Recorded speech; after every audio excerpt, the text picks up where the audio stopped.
कक्षा 11 की फिजिक्स के चैप्टर 4 का हम आज अध्ययन करने जा रहे हैं, समतल में गति का, जिसमें हम सदिश विश्लेषण को आज समझेंगे। तो देखते हैं आज हम क्या क्या पढ़ेंगे। आज हम अध्ययन करेंगे 4.2 अदिश एवं सदिश का, स्केलर और वेक्टर क्वांटिटीज़ का। उसके बाद 4.2.1 में स्थिति और विस्थापन सदिश को समझेंगे।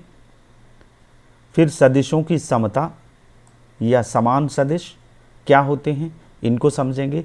सदिशों का वास्तविक संख्या से गुणा 4.3 में है, multiplication of vectors by real numbers, और सदिशों का संकलन और व्यवकलन, एडिशन और सब्ट्रैक्शन पर बात करेंगे यदि समय हुआ तो। चलिए शुरू करते हैं। देखिए, आपने ये पढ़ा पिछले चैप्टर में, जब सरल रेखा में कोई वस्तु गति करती है तो उसमें x के प्लस डायरेक्शन में वो कर सकती है या x के माइनस डायरेक्शन में वो कर सकती है। ऊर्ध्वाधर ऊपर से भवन से कोई पत्थर गिराया जा रहा है तो वो सरल रेखी गति है। यदि बिल्कुल सीधा नीचे की तरफ गिरता है, सीधी सड़क पर कार चल रही है, तो वो सरल रेखी गति है। लेकिन जब कोई वस्तु समतल में गति करती है तो इसके x और y दोनों डायरेक्शन चेंज हो सकते हैं। तो इसको अध्ययन करने के लिए एक नए गणित की आवश्यकता हुई, वो सदिश बीजगणित कहलाता है।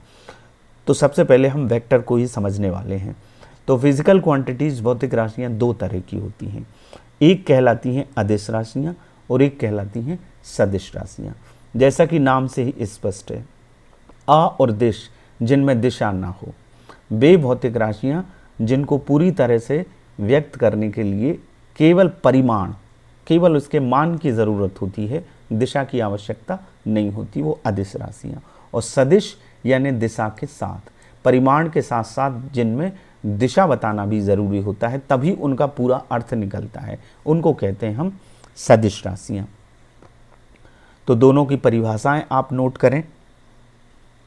पहली, अदिश राशियाँ वे भौतिक राशियाँ जिन्हें पूर्ण रूप से व्यक्त करने के लिए केवल परिमाण की आवश्यकता होती है, दिशा की नहीं, उनको कहते हैं अदिश राशियाँ या स्केलर राशियाँ। अब जैसे आप लंबाई को बताएंगे तो लंबाई में आपको केवल 5 मीटर, 2 मीटर, 10 मीटर, 1 किलोमीटर ये कहना है, इसमें दिशा बताने की ज़रूरत नहीं है। जैसे दूरी और विस्थापन को हमने पिछले चैप्टर में पढ़ा, दूरी अदिश राशि है और विस्थापन सदिश राशि है, वो दिशा के साथ बताया जाता है, दिशा पर डिपेंड करता है। किसी वस्तु की अंतिम स्थिति और प्रारंभिक स्थिति के बीच में जो न्यूनतम दूरी होती है, एक विशेष दिशा में तय की गई जो दूरी होती है, वो विस्थापन होता है। तो विस्थापन को यदि हमें बताना है तो हमें दिशा के साथ बताना पड़ेगा, उसकी डायरेक्शन को बताना पड़ेगा। तो ऐसी राशियाँ जिनमें दिशा की ज़रूरत नहीं है वो कौन कौन सी हैं? कुछ उदाहरण, जैसे आयतन है, समय है, लंबाई है, घनत्व है, ताप है, कार्य है, प्रतिरोध है, 12th में पढ़ेंगे आप, 10th में भी आपने पढ़ा है, विद्युत धारा, आवेश, विभव। ऐसी बहुत सारी राशियां हैं जिनमें केवल परिमाण, उसके मान को बताने से काम चल जाता है, उनमें दिशा बताने की ज़रूरत नहीं होती। अब दूसरी बात इसमें यह है, अदिशों को आपको यदि जोड़ना है तो जिस तरह से हम हमारी सामान्य बीजगणित करते हैं 3 + 4 = 7, उसी विधि से, उन्हीं नियमों से इनको जोड़ा जाता है या घटाया जाता है या गुणा किया जाता है या भाग किया जाता है। लंबाई को यदि दो जगह की जोड़ना है तो सिंपली जैसे हम योग करते हैं उसी मैथमेटिक्स का इसमें यूज़ होता है। लेकिन सदिश राशियाँ वे भौतिक राशियाँ जिन्हें पूर्ण रूप से व्यक्त करने के लिए परिमाण के साथ साथ दिशा बताने की भी ज़रूरत होती है, मैग्नीट्यूड भी चाहिए और डायरेक्शन भी चाहिए, तभी आप उनको प्रॉपरली एक्सप्रेस कर सकते हैं, बता सकते हैं। जैसे बल, आप किसी चीज़ पर बल लगाते हैं, जैसे आपने दरवाज़ा खोलना है, दरवाजे पे आपने 2 न्यूटन का बल लगाया, तो दरवाज़ा 2 न्यूटन का हमने दरवाजे पर बल लगाया, इससे ये नहीं पता चल रहा कि वो दरवाज़ा खुलेगा या बंद होगा। आपको ये बताना पड़ेगा कि 2 न्यूटन का बल मैंने बाहर की तरफ लगाया तो वो दरवाज़ा खुल गया। तो आपको ये बताना पड़ेगा बल के साथ कि बल किस दिशा में लगाया गया, बल का प्रभाव, उसका डायरेक्शन आप जब तक नहीं बताएंगे तब तक आप उसके बारे में पूरी जानकारी नहीं तय कर सकते, कि ये बल का प्रभाव क्या हुआ, उसका इफेक्ट आपको पता नहीं चल पाएगा। तो बल बताने के लिए उसका परिमाण भी बताना पड़ेगा, 2 न्यूटन, 2 उसका परिमाण है, न्यूटन उसका मात्रक है, और आपको डायरेक्शन बताना पड़ेगा कि ये कौन सी दिशा में लगाया गया है, तो वो सदिश राशि है। तो ऐसी बहुत सारी राशियां हैं जिनमें आपको परिमाण के साथ दिशा भी बतानी पड़ती है, जैसे वेग, वेलोसिटी, त्वरण, एक्सेलरेशन, ये रिटार्डेशन, मंदन, विस्थापन, बल, बल आघूर्ण, धारा घनत्व, ये जितनी भी राशियां हैं ये सब सदिश राशियां हैं। इनको व्यक्त करने के लिए परिमाण के साथ साथ दिशा बताने की ज़रूरत है। अब जब इसमें दिशा का फैक्टर आ गया, डायरेक्शन का फैक्टर आ गया, तो इनके लिए एक गणित अलग है, उसको कहते हैं सदिश बीजगणित, जिसको हम आज के पूरे चैप्टर में समझने जा रहे हैं। ये चैप्टर का प्रारंभिक ज्ञान है। इसके बाद कुछ कठिन अवधारणाएं आएंगी जिनको आप इसे वेक्टर एनालिसिस से समझेंगे। आपके लिए 11th के छात्रों के लिए बिल्कुल नई गणित है वेक्टर एनालिसिस, लेकिन उसको समझना उतना ही आसान है। तो सदिश बीजगणित के कुछ नियम होते हैं, उन्हीं से इन सदिशों को जोड़ा, घटाया, गुणा या भाग किया जाता है। सामान्य बीजगणित से नहीं होता, उसके कुछ नियम हैं जिनको हम पढ़ेंगे। तो सबसे पहले इनके बारे में समझ लें। जैसे मैं डिफरेंस बता दूं अदिश और सदिश का, पथ लंबाई या दूरी आपने पिछले चैप्टर में सरल रेखा में पढ़ी है और डिस्प्लेसमेंट पढ़ा है। जरा हम एक उदाहरण से इसको समझ लेते हैं। मान लीजिए कोई कार मूल बिंदु O से चलना शुरू करती है और अलग अलग इंस्टेंट ऑफ टाइम पर उसकी स्थिति O P है, Q है और R है। मूल बिंदु O से चलना शुरू की, यहाँ P पॉइंट पे आ गई, तो हम सिंपली लंबाई बताने के लिए, दूरी बताने के लिए इसको कैलकुलेट कर लेंगे कि यहाँ से लेके यहाँ तक की दूरी कितनी है, 360 है, तो ये 360 मीटर दूरी तय की इसने। मान लीजिए ये P से फिर Q तक आ जाती है, तो फिर हमें ये बताना है कि P से Q तक जाने में कार द्वारा चली गई कितनी दूरी है। तो O से ये 0 है, ये 360 है और ये 240 तक वापस आ गई।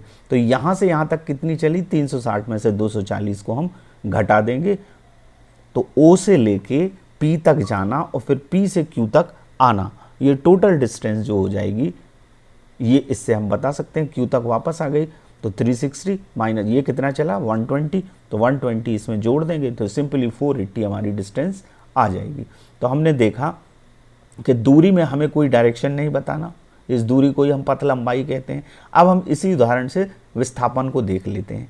मान लीजिए ये कार ये O पॉइंट से P पॉइंट तक गई, हमें मान लीजिए विस्थापन इसका कैलकुलेट करना है P से Q तक का विस्थापन कितना है। तो विस्थापन हमने पढ़ा है, अंतिम स्थिति में से प्रारंभिक स्थिति को घटाना पड़ेगा। तो अंतिम स्थिति इसकी क्या है, यहाँ O से P तक गई और फिर P से लास्ट में Q तक आ गई, तो ये 360 पे थी। मान लीजिए P और Q के बीच का डिस्प्लेसमेंट निकालना है, तो अंतिम स्थिति क्या है, 240। प्रारंभिक स्थिति क्या है, P से Q की बात कर रहा हूँ मैं, 360। तो 240 में से 360 जाएंगे तो माइनस आ जाएंगे। तो इसमें आपको ये बताना पड़ेगा कि डायरेक्शन क्या है। बगैर डायरेक्शन के आप विस्थापन को कैलकुलेट नहीं कर सकते, डिस्प्लेसमेंट को कैलकुलेट नहीं कर सकते। इस तरह से फोर्स है, तो इसलिए विस्थापन और बल कैसी राशियां हैं, सदिश राशियां हैं। उन्हें पूरी तरह से बताने के लिए आपको दिशा बतानी पड़ेगी परिमाण के साथ साथ। अब सदिश जो बीजगणित है उसमें सदिश का निरूपण किस तरह से किया जाता है, रिप्रेजेंटेशन किस तरह से किया जाता है। तो सदिश को एक तीर युक्त रेखा द्वारा निरूपित किया जाता है।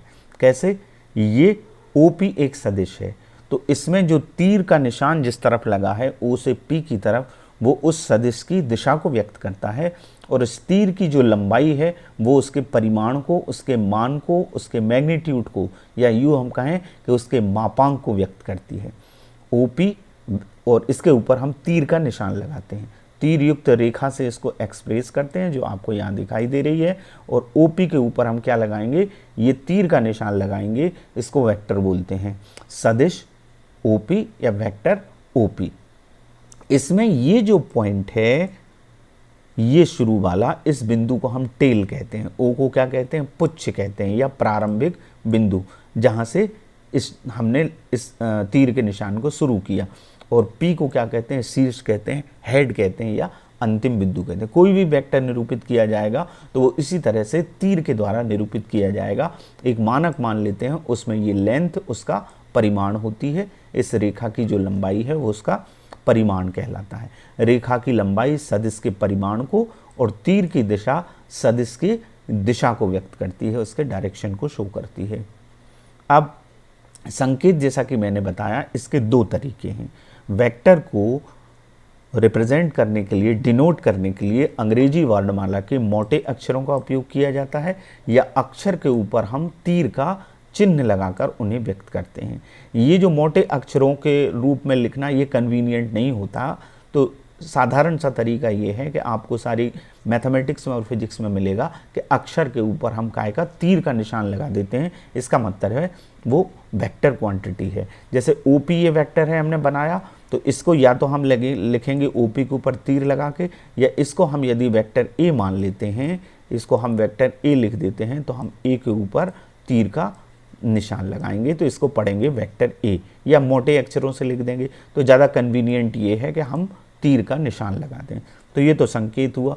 मापांक, मैग्नीट्यूड या मॉड, परिमाण उसका मान, किसी सदिश के परिमाण को प्रदर्शित करने वाली धनात्मक संख्या को, मॉड हमेशा पॉजिटिव होता है, उसको सदिश का क्या कहते हैं, मापांक कहते हैं, इंग्लिश में इसको मैग्नीट्यूड कहते हैं। जैसे ये वेक्टर ए है, तो वेक्टर ए का मापांक जो होगा, इसकी लेंथ जो होगी, उसको दो ये लाइन के बीच में लिखते हैं और वेक्टर लिख देते हैं, इसको पढ़ते हैं मॉड ए, या पूरा लिखते हैं मॉड वेक्टर ए, या केवल ए, केवल आप ए लिख देंगे, या ये दो लाइन के बीच में लिख देंगे, तो इसको हम मॉड्यूलस बोलते हैं, या मापांक बोलते हैं, या केवल मॉड बोलते हैं। मॉड ए पढ़ते हैं जनरली, तो ये होता है इसका मापांक।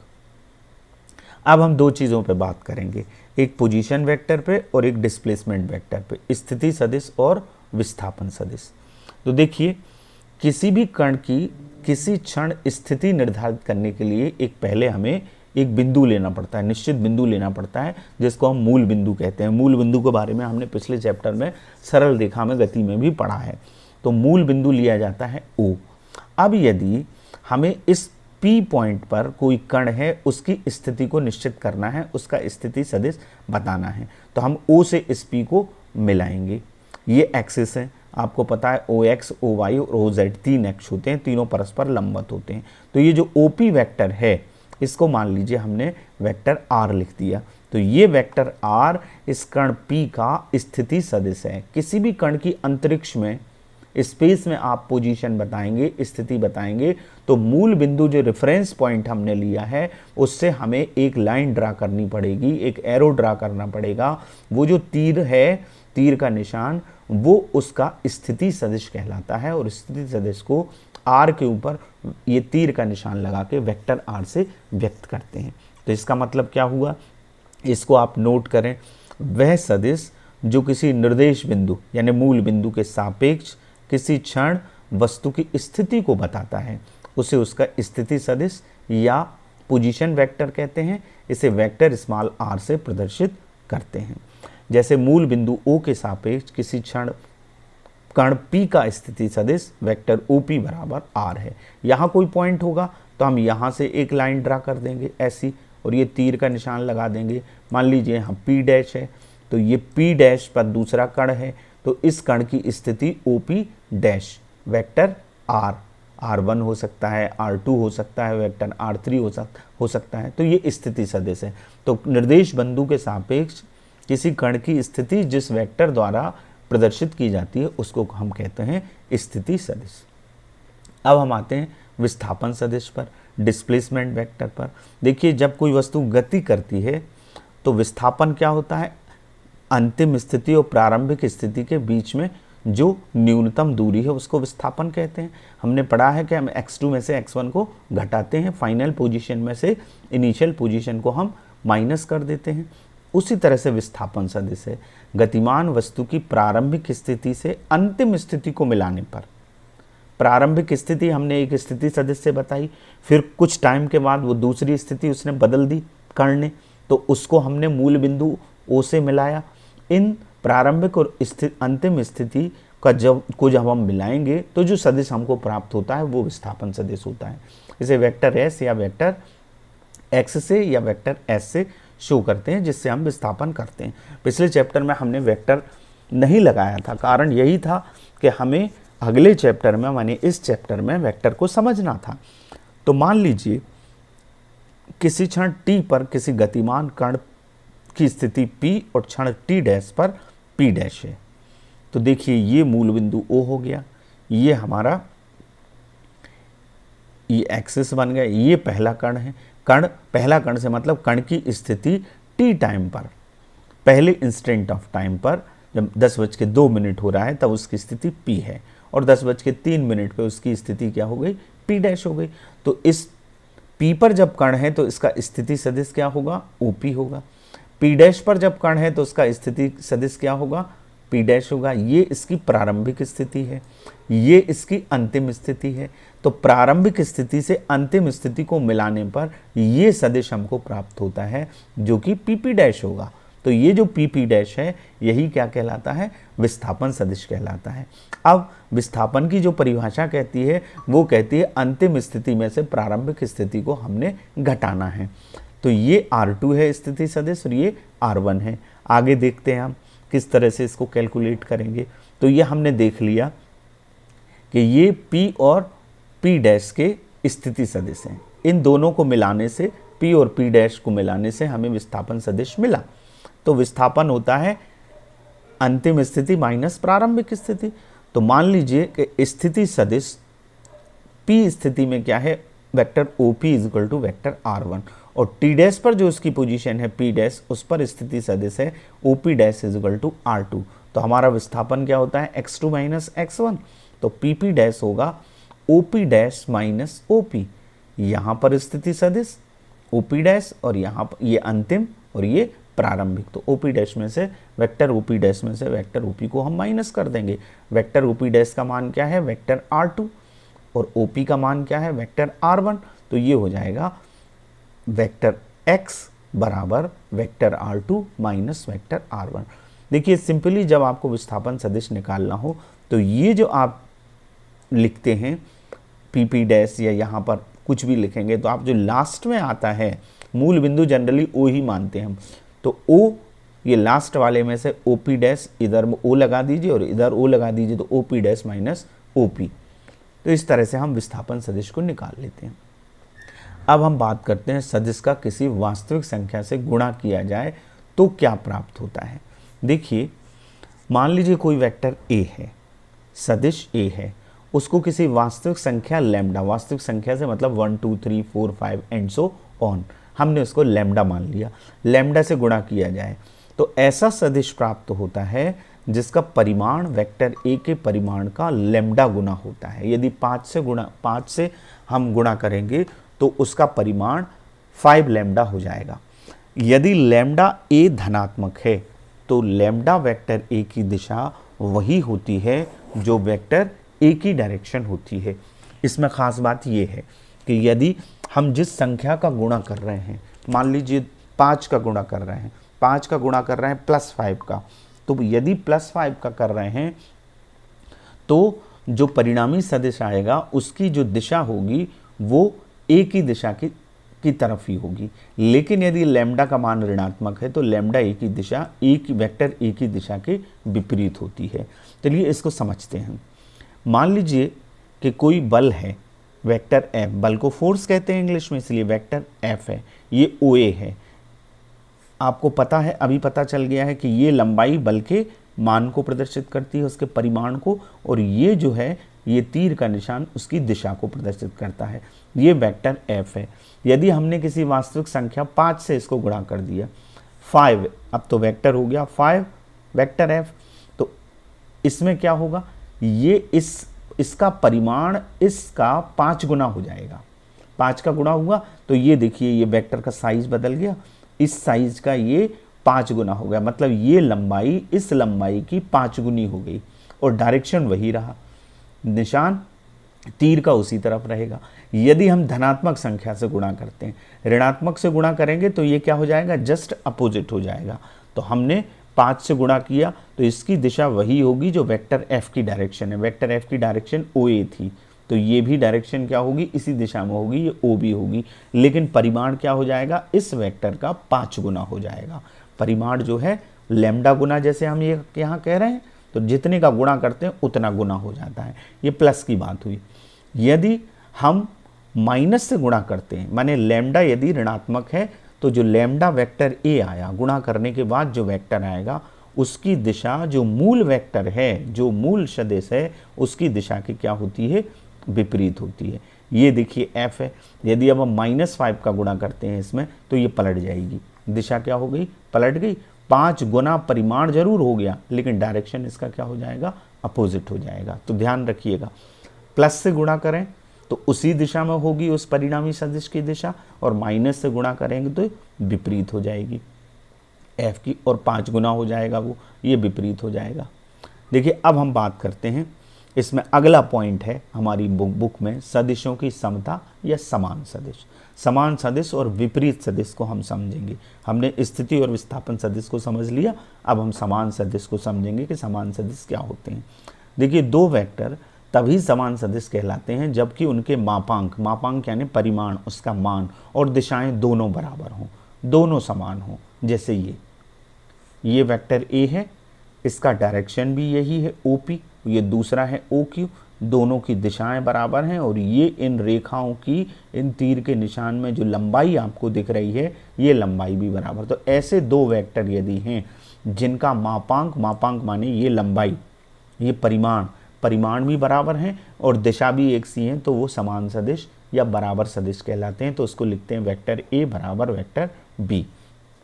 तो समान सदिश होने के लिए क्या क्या कंडीशन हो गई, 2 कंडीशन हो गई, 3 कंडीशन हो गई। पहली, दोनों सदिशों के मापांक या परिमाण क्या होना चाहिए, बराबर होना चाहिए। आपने पढ़ लिया है, मापांक को इस तरह से लिखते हैं, मॉड वेक्टर ए बराबर मॉड वेक्टर बी, मॉड पढ़ते हैं इसको हम ए बराबर बी भी लिख सकते हैं। दूसरा, वेक्टर ए और वेक्टर बी की दिशाएं कैसी होनी चाहिए, समान होनी चाहिए, एक ही दिशा होनी चाहिए। तीसरा, पैरेलल होनी चाहिए, वो एक दूसरे के, ये समानांतर का निशान है, वेक्टर ए समानांतर वेक्टर बी, समानांतर भी होना चाहिए। इसका मतलब ये है कि यदि इस वेक्टर को हम यदि इसके समानांतर खिसकाते हैं तो ये एक दूसरे के क्या हो जाएंगे, संपाती हो जाएंगे, बिल्कुल संपाती हो जाएंगे, तो समान सदिश हैं। यदि एक दूसरे से ये मिल जाते हैं, ओ से ये ओ मिल जाए ओ के ऊपर, और पी के ऊपर ये क्यू यहाँ मिल जाए एग्जैक्ट, तो लेंथ भी बराबर है, डायरेक्शन भी बराबर है, और ये एक दूसरे के समानांतर भी हैं। ये 3 कंडीशन यदि फुलफिल होंगी, ये पूरी होंगी, तो ये सदिशों की समता कहलाती है या समान सदिश कहलाते हैं। समान सदिश में यदि किसी सदिश को उसके समानांतर खिसका दिया जाए तो वे एक दूसरे के क्या हो जाएंगे, संपाती हो जाएंगे। तो ये बात हुई समान सदिश की। अब हम विपरीत सदिश की बात करते हैं। 2 सदिश जिनके मापांक समान हों लेकिन दिशाएं क्या हों, विपरीत हों। परिमाण तो बराबर हो सकते हैं लेकिन दिशाएं जिनकी क्या हों, विपरीत हों, उनको क्या कहते हैं हम, ऋणात्मक सदिश, नेगेटिव वेक्टर कहते हैं, अपोजिट वेक्टर कहते हैं या विपरीत सदिश। देखिए ये वेक्टर ए है, ये वेक्टर बी है, इनके परिमाण यानी ये लंबाई तो बराबर है लेकिन दिशा एक दूसरे के क्या है, विपरीत है। तो इसके आगे क्या लगेगा, माइनस का निशान लगेगा। तो वेक्टर ए बराबर क्या होगा, माइनस वेक्टर बी, सदिश ए बराबर ऋण सदिश बी। तो इसमें क्या क्या कंडीशन होनी चाहिए, एक, मापांक बराबर होना चाहिए, परिमाण बराबर होना चाहिए यानी लंबाई बराबर होनी चाहिए, और वेक्टर ए और वेक्टर बी की दिशाएं क्या होनी चाहिए, विपरीत होनी चाहिए, और पैरेलल होने चाहिए, समानांतर होने चाहिए। वही 3 कंडीशन है, केवल एक कंडीशन अपोजिट है कि उनकी दिशाएं क्या होंगी, एक दूसरे के विपरीत होंगी, तो उनको हम कहेंगे विपरीत सदिश या ऋण सदिश। अब हम संकलन की बात करते हैं। संकलन यानी जोड़ना, योग करना, परिणामी सदिश। 2 शब्द इसमें आते हैं जिनमें बच्चों को बहुत कन्फ्यूज़न होता है। एक शब्द होता है परिमाण और एक होता है परिणाम। परिणाम का मतलब होता है रिजल्ट, परिणामी सदिश। जब आप बुक्स में पढ़ेंगे तो आपको लिखा मिलेगा परिणामी सदिश। परिणामी सदिश माने हम जोड़ रहे हैं या घटा रहे हैं, कोई संक्रिया हो रही है उसमें, उनका संकलन हो रहा है या व्यवकलन हो रहा है, तो उसको कहते हैं परिणामी सदिश, रिजल्टेंट वेक्टर। और परिमाण का मतलब होता है मैग्नीट्यूड, उसका मतलब होता है उसका मान, उसका मतलब होता है उसकी वैल्यू, उसकी जो लंबाई हम निकाल रहे हैं वो। जैसे 5 न्यूटन में 5 उसका क्या है, परिमाण है। परिमाण यानी मापांक, दोनों एक ही चीज़ें, और परिणाम माने रिजल्टेंट। तो देखिए ये बड़ी महत्वपूर्ण कॉन्सेप्ट है। त्रिभुज नियम पढ़ेंगे हम सदिशों के योग का। इसमें जब दो या दो से अधिक सदिश किसी कोण पर कार्य करते हैं तो इन सदिशों का योग करने के लिए 3 नियमों का यूज होता है। कौन कौन से 3 नियम? ये बहुत इंपॉर्टेंट कॉन्सेप्ट है। पहला नियम कहलाता है सदिशों के योग का त्रिभुज नियम, triangle law for vector addition, ये होता है। दूसरा होता है सदिशों के योग का समानांतर चतुर्भुज नियम। तीसरा सदिशों के योग का बहुभुज नियम। यदि हमें 2 वेक्टर दिए गए हैं, इसका डायरेक्शन ये है और इसका डायरेक्शन ये है, वेक्टर ए और वेक्टर बी, सदिशों के योग का सबसे पहले हम त्रिभुज नियम पे बात करते हैं। हमें इनको जोड़ना है। तो त्रिभुज नियम क्या कहता है, इसको आप समझ लीजिए और अपनी कॉपी में भी नोट करिए। ये नियम ये कहता है, यही वेक्टर अलजेब्रा है जिससे आप इस पूरे चैप्टर में इस नियम का यूज़ करेंगे। ये सबसे महत्वपूर्ण नियम है, इसका पूरे चैप्टर में यूज़ होता है। तो आप हर जगह, मैथमेटिक्स में भी ये होता है, तो इसका यूज़ करते हैं। तो ये नियम क्या कहता है, यदि 2 सदिश परिमाण एवं दिशा में एक त्रिभुज की 2 संलग्न भुजाओं द्वारा एक ही क्रम में प्रदर्शित किए जाएं तो उनका परिणामी रिजल्टेंट यानी जो योगफल आएगा। देखिए 2 शब्द जिन पर मैं बात कर रहा था, एक शब्द है परिमाण जिसको आप समझ चुके हैं, वो होता है इसका मान, उसका मैग्नीट्यूड, उसका मापांक। परिणामी, परिणामी का मतलब होता है योगफल के पश्चात आने वाला सदिश, रिजल्टेंट, या व्यवकलन के सब्ट्रैक्शन के बाद, ऋण होने के बाद जो संक्रिया के पश्चात जो सदिश आता है उसको कहते हैं परिणामी सदिश। तो यदि 2 सदिश एक त्रिभुज की 2 संलग्न भुजाओं द्वारा एक ही क्रम में प्रदर्शित किए जाते हैं तो उनका परिणामी यानी योगफल परिमाण तथा दिशा में त्रिभुज की तीसरी भुजा द्वारा विपरीत क्रम में प्रदर्शित होता है, अपोजिट ऑर्डर में प्रदर्शित होता है। चलिए इसको अपन समझते हैं कैसे। तो हम क्या करेंगे, इसके लिए वेक्टर ए के बराबर, ये जो वेक्टर है वेक्टर ए के बराबर उसके समानांतर हमने एक रेखा खींच ली, सदिश वेक्टर ओपी, इसको हमने नाम दे दिया ओपी। अब इसका सदिश का ये पॉइंट क्या कहलाता है, इसका शीर्ष कहलाता है। ये क्या कहलाता है, इसका टेल कहलाता है, इसका प्रारंभिक बिंदु कहलाता है, ओरिजिन कहलाता है। तो हमने इसके शीर्ष से एक और बी वेक्टर के समान सदिश बनाया, सदिश बी के बराबर और उसके समानांतर, ये बी के बराबर हमने इसको बनाया। तो ये वेक्टर पी क्यू हो गया, पी क्यू। यहाँ से पी क्यू खींचते हैं।